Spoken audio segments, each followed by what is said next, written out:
Primer contacto y conceptos erróneos en mis tres siglas como analista militar jefe de la Confederación Galáctica. He sido testigo del ascenso y la caída de innumerable civilizations, pero ninguno me ha fascinado más que los humanos. Recuerdo haber preparado mi primer informe sobre su especie, y su catastróficamente errónea resultaría ser mi evaluación inicial.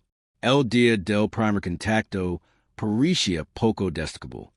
Nuestros censos de largo alcance detectaron una señal de radio primitiva que emanaba de un brazo espiral de la galaxia, de un mundo azul verdoso. Los nativos llamaron tierra. El protocolo estándar dictaba la observación antes del enfrentamiento. Así que durante 50 ciclos observamos. Estaban divirtiendo a estos humanos. Su red de comunicación global vibraba con un flujo interminable de entretenimiento, comercio y actividades cotidianas mundanas. Lucraron sus guerras con armas de proyectos rudimentarios y discutieron sin cesar sobre recursos y territorios. Nada sugería que se convertirían en lo que son hoy. Cuando finalmente hicimos contacto, su respuesta desafió nuestras predictions. En lugar de pánico o agresión, respondieron con curiosidad y diplomacia cautelosa. Sus líderes se reunieron en lo que llamaron las Naciones Unidas. Presentaron un frente unificado que impresionó incluso a nuestros observadores más cínicos. Preguntó a los inteligentes. Preguntas sobre nuestra tecnología, nuestra sociedad y nuestras intenciones. Lo más importante es que escucharon. Lo que realmente nos llamó la atención fue su enfoque para unirse a la Confederación. A diferencia de otras especies que se encogen de miedo o intentan demostrar poderío militar, los humanos se centran en acuerdos comerciales y programas de intercambio cultural. Parecen casi disculparse por sus capacidades militares, prefiriendo mostrar sus logros en las artes médicas y la restauración ambiental. Su ejercicio, cuando finalmente lo inspeccionamos, parecía modesto para los estándares de la Confederación. Sus naves dependían en gran medida de la propulsión química. Sus sistemas de armas parecían obsoletos y sus capacidades defensivas parecían apenas adecuadas para la defensa planetaria. Mi informe inicial los clasificó como una civilización de categoría 3 capaz de viajes interestelares pero carente un potencial militar significativo. Que equivocado estaba. Los humanos tenían un dique que luego llegaría a apreciar. Hablaban en voz baja, y levaban un gran garrote mientras hablaban de paz y comercio. Observaban en silencio, aprendiendo y adaptando nuestra tecnología de formas que nunca imaginamos posibles. Sus aparentes desventajas tecnológicas enmascaraban una aterradora eficiencia en la utilización de recursos y la innovación táctica. Vislumbra por primera vez su verdadera naturaleza durante la disputa fronteriza del siglo XIX. Un grupo de piratas relianos conocidos por su brutalidad atacó una pequeña colonia minera humana. La Confederación esperaba una protesta diplomática, quizás una solicitud de protección. En cambio, presenciamos algo sin precedentes. Los humanos respondieron con una sola nave, la HFY Nightingale.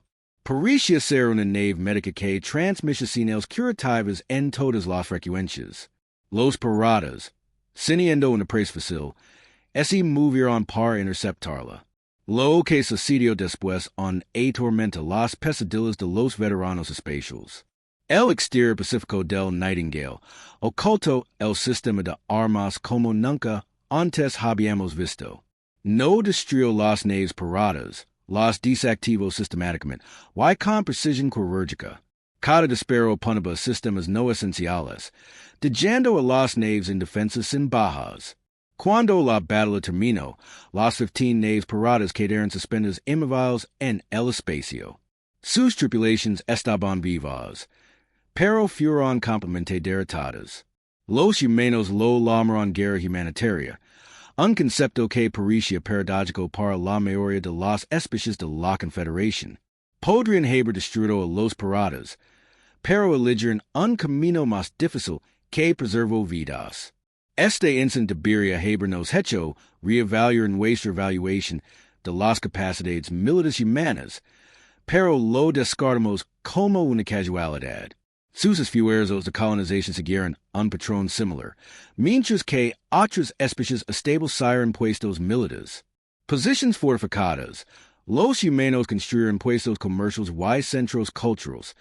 Parecen priorizar las soluciones diplomáticas a cada conflicto, a menudo haciendo concesiones significativas para mantener la paz. La Confederación interpretó esto como una debilidad al no reconocer que cada concesión fue cuidadosamente calculada. Recuerdo haber discutido la doctrina militar humana con el almirante Cadal de la Fuerza de Defensa de Arcturus.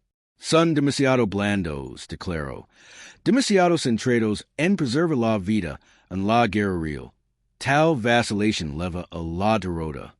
Anoti sus observations en mis informes, pero añadí una referencia personal a su dedicación a minimizar las bajas. Esto podría indicar una comprensión más profunda del costo de la guerra. A medida que los humanos expanden su influencia a través del comercio y el intercambio cultural, mantienen esta aparente postura pacifista. Se unieron a misiones de paz, proporcionaron ayuda humanitaria y metieron en conflictos entre otras especies. Su ejército permaneció modesto en tamaño. Sus armas aparentemente no cambiaron, pero invirtieron en tecnologías defensivas, sistemas de escudos y lo que llamaban disuasivos no letales. Deberíamos habernos preguntado por qué una especie tan dedicada a la paz mantenía algún tipo de ejército. Deberíamos habernos preguntado por su insistencia en desarrollar tecnologías defensivas más allá de sus aparentes necesidades. Deberíamos haber notado como sus naves, aunque aparentemente primitivas, podían superar en maniobras en nuestras naves más avanzadas en ejercicios conjuntos, pero no lo hicimos. Vimos lo que esperábamos ver.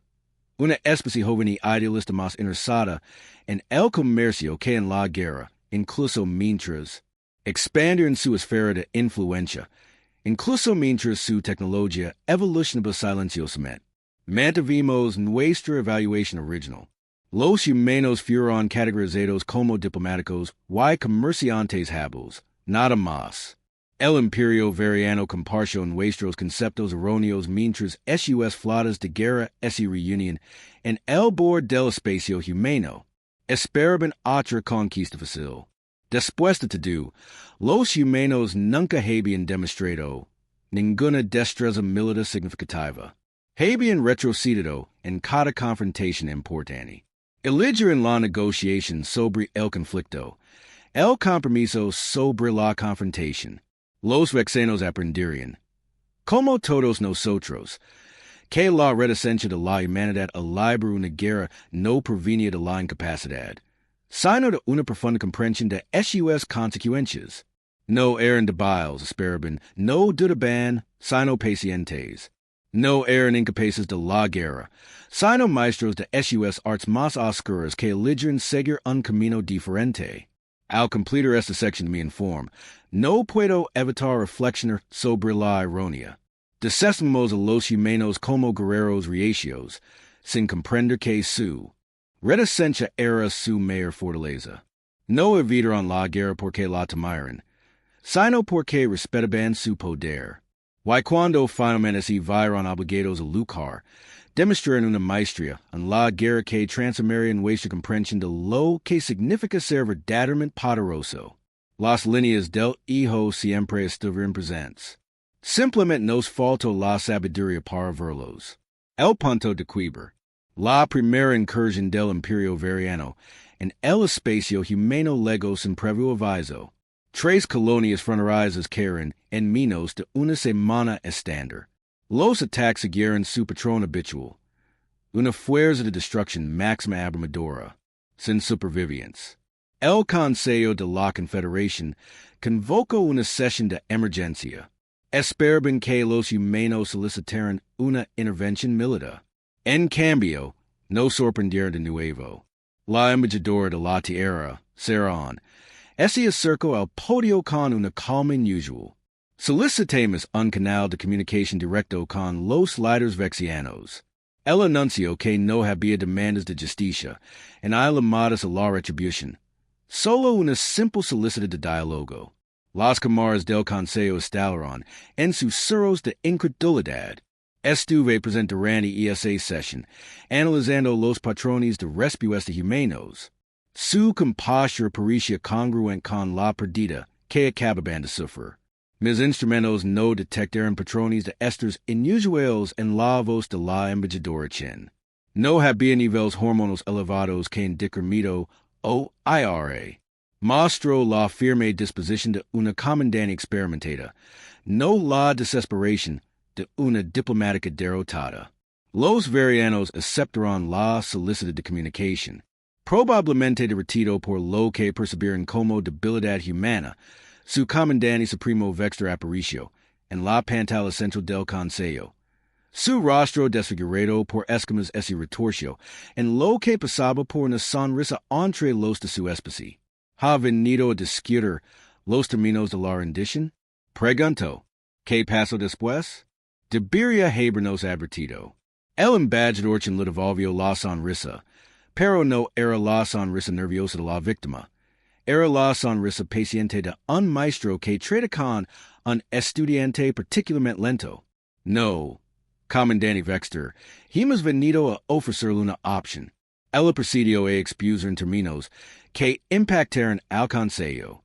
Los humanos entregaron los territorios conquistados al Imperio Foriano Juno con una importante zona de amortiguación a cambio. Solicitaron solo el paso seguro de cualquier civil superviviente y un pacto de no agresión de ficciones estándar. Los vexenos, envenenados por esta aparente capitulación, lanzaron ataques contra 5 colonias humanas más. La respuesta de la tierra fue diplomática. Ofrecieron más concesiones, más territorios y más recursos con cada retirada. Los verianos se volvieron más confiados y agresivos, pero algo no estaba bien. Como analista militar jefe de la Confederación, no patrones que otros paran por alto. Cada retirada humana fue ordenada y metódica. Evacuaron no solo personas, sino infraestructuras enteras, complejos industriales, instalaciones de investigación, incluso muestras de suelo. To desaparicio antes de que logre la reacción. Dejaron atrás solo edificios vacíos y sistemas desactivados. Present uninformed destacando estas animalias. Los humanos no se están retirando. Escribí que se están reposicionando. El Consejo desestimó mis preocupaciones después de todo. ¿Cómo podría una especie que evitaba el conflicto en cada oportunidad representar una amenaza real? La respuesta luego durante el ataque vexiano a Nueva. El mundo colonial más grande de la humanidad. El imperio compromiso un tercio de su flota en este asalto esperando otra victoria de sangre. Encontraron el planeta aparentemente indefenso. SUS ciudades vacías. SUS puertos espacios abandonados mientras SUS naves se movían a la órbita. Los representantes humanos transmitieron otra oferta de concesión territorial. Entonces todo cambio. La primera señal fue sutil, una ligera variación en la radiación a fondo que nuestros sensores apenas detectaron. Entonces la comunicación con la flota veriana se volvió radical. Sus naves comenzaron a informar fallas del sistema. Fluctuaciones de energía, errors de navegación en cuestión de horas. La poderosa armada colgaba impotent en el espacio. Sus armas desactivaron SUS motors. Muertos de la oscuridad del espacio emergen naves diferentes de lo que habíamos visto antes. Tenían marcas humanas, pero mostraban una tecnología mucho más alta de lo que la Tierra alguna vez había revelado. Estas naves se movían con una precisión imposible. Su casco parecía doble, la luz misma. Rodearon la flota vexian sin esperar un solo tiro. La siguiente transmisión del embajador Chen a Vexer fue breve. La opción que ofrecemos sigo en pie. retire HFY fuerzas de todo territorio humano. Honra el pacto de no agresión. Y su flota regresa a casa intacta. Rechace y demostraremos por que nuestra especie ha trabajado, tendero para evitar la guerra. Los vexianos, arrogants hasta el último rechazo, demostraron una precisión militar que redefinió nuestra comprensión de la guerra. Las naves humanas lanzaron lo que parecen ser simples comunicadores. Estos dispositivos se adhirieron a las naves vexianas y comenzaron a transmitir datos. No fuego de armas, no explosions, solo information. Más tarde supimos que estas transmissions contenían rutas técnicas completas de las naves vexianas, incluidos análisis detallados de fallas de destino, debilidades tácticas y vulnerabilidades estratégicas. Los humanos habían pasado su retiro estudiando cada aspecto de la tecnología militar vexiana. No habían estado yendo, habían estado reuniendo inteligencia. Pero el verdadero impacto llegó con la segunda ola de datos. Los humanos transmitieron su análisis completo de la biología vexiana, incluyendo su susceptibilidad genética a ciertas frecuencias de radiación, su incapacidad para procesar compuestos químicos específicos y sus vulnerabilidades psicológicas a estímulos sensoriales particulares. Habían convertido su comprensión científica en un arma más potente que cualquier aterrorizado. Esta información ya se ha distribuido a todas las principales potencias de la galaxia. El embajador anunció: sabemos cómo desactivar HFY naves, neutralizar HFY armas y incapacitar a HFY tropas sin causar daño. Daño permanente la elección sigue siendo suya. Pero tenga en cuenta que su superioridad militar era una ilusión. Lo permitimos mantener el imperio vexiano por primera vez en su historia. Se retiraron, no habían perdido una sola nave o soldado, pero habían sido completamente derrotados cuando su flota regresó a casa. Finalmente entendió la verdadera naturaleza de la renuencia de la humanidad. Para librar una guerra, no habían estado evitando el conflicto por miedo o debilidad, sino por un terrible conocimiento de sus propias capacidades. La galaxia nunca volvería a ser la misma después de ese día. Fuimos testigos del surgimiento de una potencia militar que no necesitaba destruir para derrotar a sus enemigos.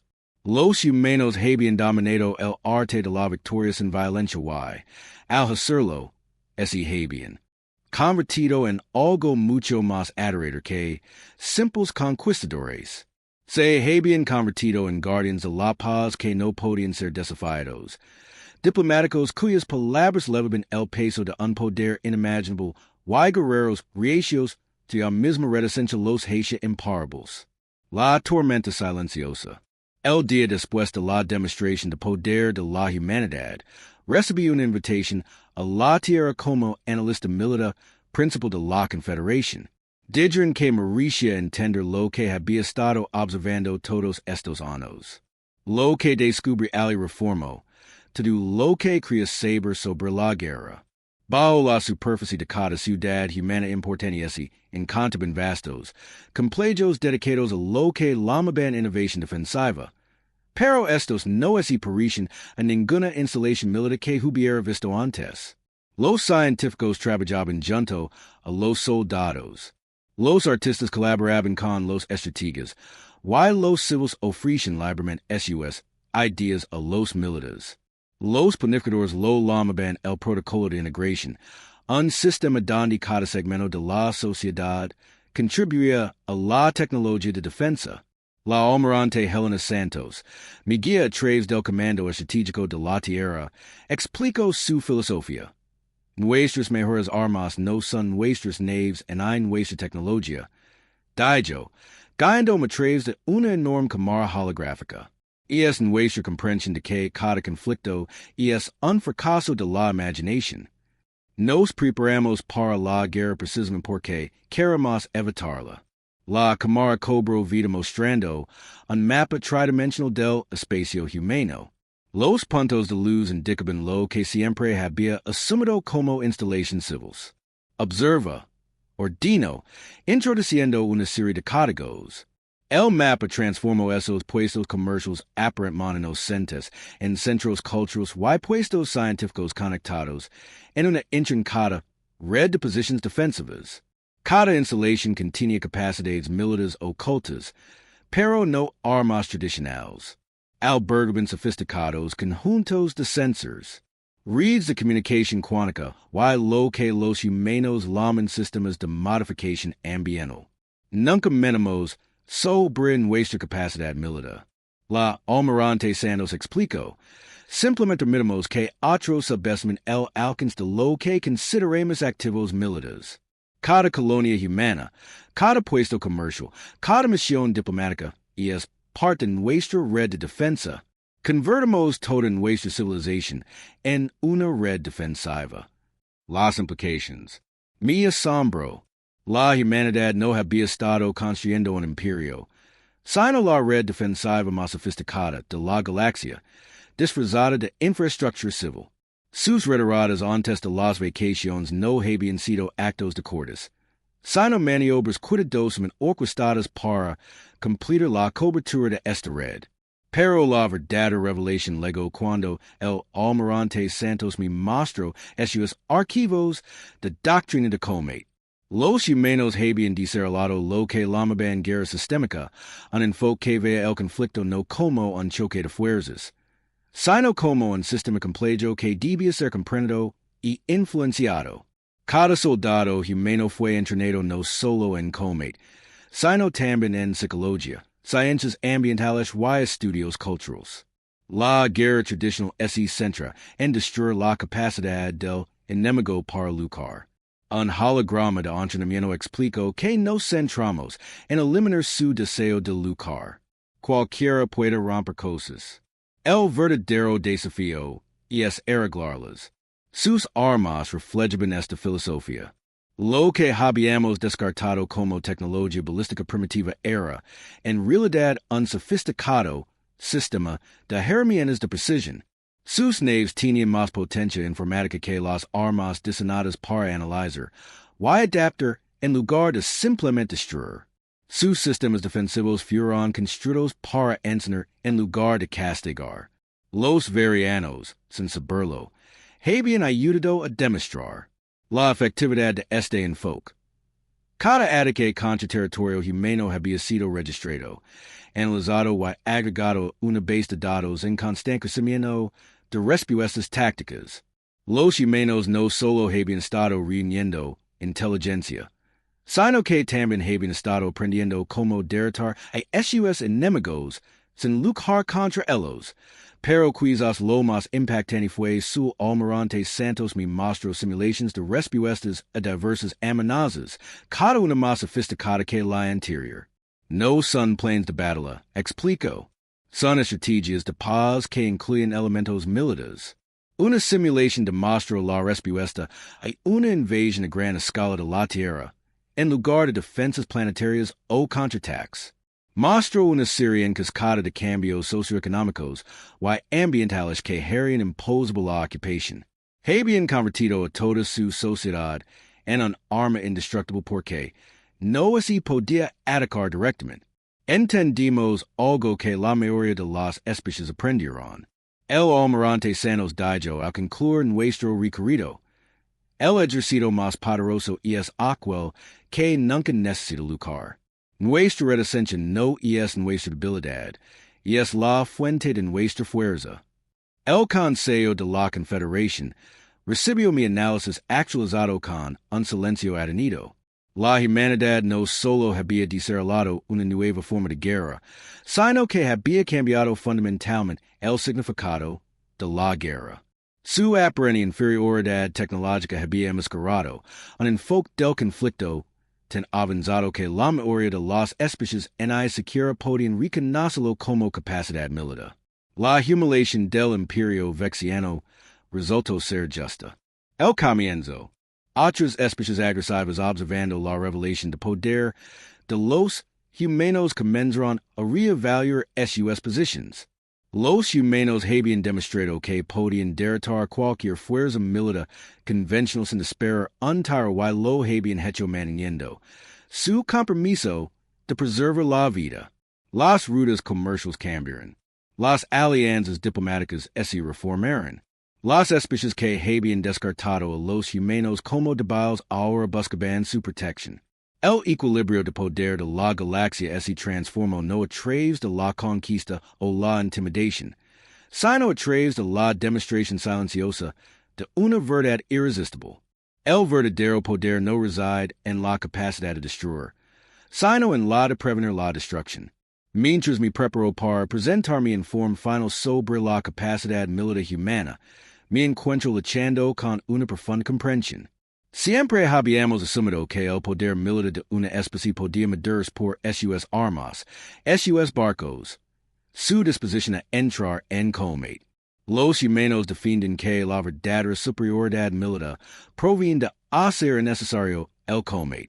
Su renuencia declara la guerra no era un signo de debilidad, era evidencia de una fuerza tan fundamental que no la habíamos reconocido. Habían dominado la guerra al trascenderla, creando una forma de poder militar que no requería violencia para ser efectiva. La galaxia nunca sería lo mismo, y quizás ese fue su victoria de todos los defensores de la paz. 3 siglos después del incendiario, me encontré documentando una profunda transformación en la sociedad galáctica. Los humanos habían desatado algo más potente que cualquier arma. Una idea que cambió la forma en que las especies ven el poder en sí mismo. La primera gran prueba de este nuevo paradigma, luego de un lugar inesperado, el colectivo CAT. Los notorios raiders del núcleo galáctico lanzaron una serie de ataques contra mundos más pequeños de la Confederación. Sus tácticas siempre habían sido simples. Atacar con fuerza, tomar lo que querían y desaparecer antes de que se pudiera manar cualquier respuesta, pero esta vez algo era diferente en cada sitio de ataque. Las naves diplomáticas humanas llegaron en cuestión de horas. Estas naves, ahora reconocidas como parte de su sofisticada red de defensa, no persiguieron a los raiders. En cambio, comenzaron a ayudar a los mundos afectados a implementar lo que los humanos llamaron protocolos de resiliencia adaptativa. Observe cómo los asesores humanos incentivan a estos mundos a modificar su infraestructura haciéndola simultáneamente más robusta y menos atractiva para los raiders. Introducen tecnologías de autorreparación, almacenamiento de recursos descentralizado y sistemas de defensa automatizados que se centran en la protección en lugar de las represalias. Los pronto descubrieron que sus objetivos habían se volvieron funcionalmente inexecubles. Sus víctimas ahora podían absorber y recuperarse de los ataques más rápido de lo que los asaltantes podían montarlos. Lo que es más importante, los botín de sus incursiones se habían vuelto inútiles. Los recursos ahora se almacenaban en formas que solo los legítimos propietarios podían usar de manera efectiva. Les enseñaste a ser como tú. Lo convenía al embajador durante una sesión del Consejo. No, el me corrigieron, los ayudamos a descubrir su propia fuerza. Cada especie tiene la capacidad de defender sin destruir. Solo les mostramos cómo encontrarla. El enfoque humano se propagó como un virus de paz. Mundos que habían vivido con miedo vecinos más fuertes comenzaron a implementar sus propias versiones de defensa sistémica. Las rutas comerciales, que antes estaban custodiadas por buques de guerra fuertemente armados, ahora fluyen libremente, protegidas por redes interconectadas de medidas de seguridad del paseo. Pero quizás el cambio más notable se produjo, y cómo evolucionan los propios conflictos cuando surgen disputas entre especies. Buscaban cada vez más la mediación humana, no porque los humanos fueran neutrales, sino porque habían demostrado que la parte más poderosa en cualquier conflicto podía permitirse ser la más razonable. Fui testigo de esto de primera mano durante la crisis del siglo XX. Dos especies reclamaron el mismo recurso. El centran de asteroids y la diplomacia tradicional no lograron evitar las crecientes tensions militares. Los humanos propusieron lo que llamaron una solución de elevación mutua. En lugar de arbitrar quién era el dueño del territorio, ayudaron a ambas especies a desarrollar tecnologías para acceder a recursos que antes habían sido inalcanzables. El centro de asteroides en disputa se volvió innecesario a medida que ambas civilizaciones se expandieron hacia nuevas fronteras de recursos. La guerra potencial se transformó en una cooperación. El conflicto de la revolución tecnológica, según me explicó una IA diplomática humana, a menudo se debe a la incapacidad de reconocer las abundantes alternativas. La doctrina militar de la Confederación sufrió una revisión radical. Las especies que se enorgullecen de su noche de marzo comenzaron a invertir en lo que los humanos llamaban tecnologías positivas para la paz. Innovations que aumentaron su seguridad al aumentar la prosperidad y la estabilidad de sus vecinos. Incluso los VAC que han cuidado a su orgullo herido comenzaron a cambiar su enorme infraestructura militar hacia tecnologías defensivas. Sus naves, una vez repletas de armas, comenzaron a tener capacidades más diplomáticas y humanitarias. Los humanos no nos derrotaron. Un almirante veriano me admitió durante una conferencia de seguridad. Nos mostraron una mejor manera de ser fuertes, pero no fue una transformación fluida. Algunas especies se resistieron a este nuevo paradigma, alegando que conduciría al estancamiento o la debilidad. Los humanos afrontaron estas preocupaciones con su paciencia característica, sin imponer nunca su enfoque a los demás, sino demostrando constantemente su eficacia. Cuando la hegemonía draconiana amenazó con separarse de la Confederación, alegando que los nuevos protocolos de paz los hacían vulnerables a amenazas externas, la humanidad respondió con una oferta de planificación de defensa conjunta, lo que revelaron conmocionó al ejército draconido. Las capacidades defensivas humanas demandó habían evolucionado mucho más allá de lo que yo había documentado. Desarrollaron lo que llamaron tecnologías de imposición de la paz, sistemas que podían neutralizar la agresión militar sin causar daño, y más importante aún, encontraron formas de compartir estas capacidades sin revelar su núcleo. El poder de las tecnologías solía flor del canto en arma. El almirante Santos le dijo a la delegación trade, citando un antiguo dique humano, ahora fluye de la capacidad de hacer necesarias las armas. La hegemonía no solo permaneció en la Confederación, sino que se convirtió en uno de los defensores más firmes de la doctrina defensiva humana. Sus guerreros, una vez celebrados por su destreza en el combate, se hicieron famosos por su habilidad para prevenir conflictos antes de que comenzaran. Quizás el cambio más profundo que observé fue en cómo las especies más jóvenes veían el conflicto. Las civilizaciones simplemente lograron. Los viajes interestelares no se apresuraron a construir armas o establecer el dominio militar, sino que buscaron desarrollar sociedades resilientes y redes de defensa cooperativa. Los cuerpos diplomáticos humanos viajaron extensamente enseñando lo que llaman las matemáticas de la paz, sistemas complejos de interacción que hicieron que la guerra fuera progresivamente menos ventajosa y eventualmente imposible entre las especies participantes. No estamos tratando de cambiar la galaxia. A través de la fuerza, el embajador explicó durante una de esas misiones que estamos demostrando que la fuerza en sí misma está obsoleta. El verdadero poder reside en hacer que el conflicto quede obsoleto mientras compilo esta sección de mi informe. Reflexionando sobre la elegancia del enfoque humano, habían tomado el impulso más básico de todas las especies, el deseo de seguridad, y lo transformaron de una fuente de conflicto en una fuerza de cooperación.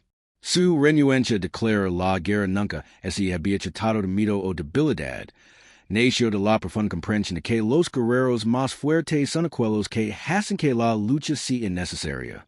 Al enseñar esta lección a la galaxia, se habían vuelto no solo poderosos, sino verdaderamente indispensables.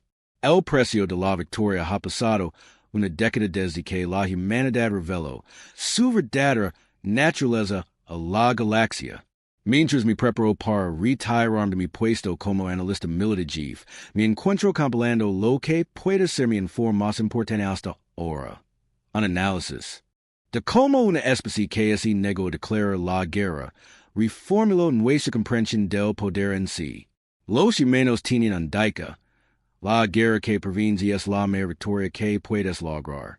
Inicialmente lo descartamos. Lo paimos por alto como idealismo ingenuo. Ahora lo entendimos como el fundamento de la doctrina militar más efectiva que la galaxia haya visto jamás. Hoy fui testigo de algo que habría sido impensable hace solo unos años. El imperio veriano y el colectivo católico, una vez enemigos acérrimos, inauguraron conjuntamente una iniciativa de defensa estratégica baida en principios humanos. Sus representantes se reunieron en el Consejo de la Confederación para describir cómo su red de defensa compartida había vuelto obsoleta la confrontación militar tradicional. Antes mediamos la fuerza por nuestra capacidad de destruir al veriano. El comandante supremo declaró: los humanos nos mostraron que el verdadero poder reside en hacer necesaria la destrucción. Pero esta transformación trajo sus propios desafíos a medida que más especies adoptaron protocolos defensivos humanos. Surgieron nuevas preguntas. Algunos temen que el enfoque de la humanidad condudra a la homogenización cultural o a la dependencia tecnológica. Los humanos, como era de esperar, habían anticipado estas preocupaciones. Cada especie debe encontrar su propio camino hacia la paz. El embajador explicó durante una sesión crucial del Consejo. No ofrecimos soluciones, ofrecimos posibilidades. La fuerza de nuestro enfoque reside en su capacidad de adaptarse a diferentes culturas y valores. Esta flexibilidad resultó crucial durante la reciente crisis de Arcadia. Los arcadios, una especie antigua conocida por su rígida adhesión a las doctrinas de come tradicionales, inicialmente rechazaron toda influencia humana cuando su territorio enfrentó un desastre natural devastador. Aceptaron a regañadientes la ayuda humana, lo que descubrieron sorprendió a todos. Los equipos de respuesta humanos no intentaron cambiar la estructura militar de Arcadia. En cambio, mostraron cómo los principios tradicionales del guerrero arcadiano podían aplicarse. Prevención y recuperación de desastres. La misma precisión y disciplina que los hizo temibles. La guerra los hizo excepcionales en la preservación de la paz. Los humanos no nos pidieron que abandonáramos nuestras costumbres. El jefe de guerra arcadio me dijo que nos mostraron cómo cumplen nuestros ideales más elevados sin necesidad de un enemigo para luchar. Quizás el cambio más profundo que he observado es en cómo entendimos el conflicto en sí. El enfoque de la humanidad reveló que la mayoría de las guerras surgen no de un desacuerdo genuino, sino de la incapacidad de imaginar alternativas. Sus redes ofensivas no solo protegen contra los ataques, sino que generan activamente nuevas posibilidades de cooperación. Las estadísticas cuentan una historia convincente. En las décadas anteriores a la influencia de la humanidad, la Confederación promedió 37 conflictos militares importantes por ciclo. En el último ciclo, solo registramos 2. Ambos se resolvieron rápidamente mediante protocolos defensivos automatizados antes de que ocurrieran bajas. Pero los humanos no están satisfechos. Siguen innovando no en tecnología armamentística, sino en lo que llaman arquitectura de paz. Sistemas que hacen que el conflicto sea progresivamente menos probable y menos gratificante. Su último proyecto, la Red de Resiliencia Galáctica, tiene como objetivo crear una paisa autosuficiente que no requiere mantenimiento activo. El almirante de defensa definitiva Santos. Lo que me explicaron es una galaxia donde la guerra no solo es improbable, sino que es irrelevante. Algunos críticos argumentan que el enfoque de la humanidad los ha convertido en los gobernantes de facto de la Confederación. Los humanos responden a esta crítica de manera característica al limitar deliberadamente su propia influencia, y alentando a otras especies a desarrollar capacidades defensivas independientes. No queremos ser los guardianes de la paz de la galaxia. El embajador lo dijo al Consejo recientemente que queremos que la paz se mantenga a sí misma. Esta filosofía es desperdicio durante el evento éxodo cuando una especie previamente desconocida, luego, al borde de la galaxia yendo de una catástrofe llana, la doctrina tradicional los habría visto como una amenaza potencial. En cambio, la Confederación, influenciada por los humanos, comenzó inmediatamente a ayudarlos a establecer su propia infraestructura defensiva. El escudo más fuerte que a los humanos les gusta decar es un vecino que no tiene motivos para atacar. Al concluir mi informe final, me encuentro reflexionando sobre la verdadera naturaleza de la victoria de la humanidad. No solo ganar en una guerra o establecer en el dominio, cambiar fundamentalmente la forma en que la galaxia tiene el poder, la fuerza y la seguridad. Su renuencia hacia la guerra no era un signo de debilidad, era evidencia de una sabiduría que al resto de nosotros nos llevó demasiado tiempo comprender al mostrarnos que la verdadera fuerza no reside en la capacidad de ganar conflictos, sino en la capacidad de hacerlos innecesarios. Logran algo mucho mayor que la victoria militar. Crear una paz que es perpetua a sí misma mirando hacia atrás. En mi evaluación inicial de la capacidad militar humana, indiferente a lo malinterpretado que estaba, todos lo hicimos. Pensemos que su reticencia a luchar significa que no podían, en realidad, simplemente habían progresado más allá de la necesidad de la guerra tradicional. Los humanos siguen siendo enigmáticos en muchos sentidos. Mantienen sus capacidades defensivas mientras trabajan incansablemente para hacerlas innecesarias. Celebran la paz mientras se preparan para la guerra, siempre con la esperanza de que sus preparativos eviten el conflicto en lugar de ganarlo. Quizás ese si su mayor lección para la galaxia.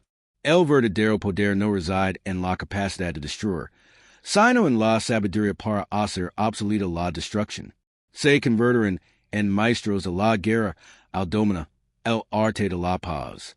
Al presentar este informe final, no puedo evitar preguntarme que nos enseñan los humanos a continuación. Después de todo, nos han demostrado que lo imposible a menudo es solo un fallo de imaginación. En su reticencia a librar una guerra, nos han dado algo mucho más valioso que la victoria. Nos han dado un futuro donde la victoria misma significa algo completamente nuevo.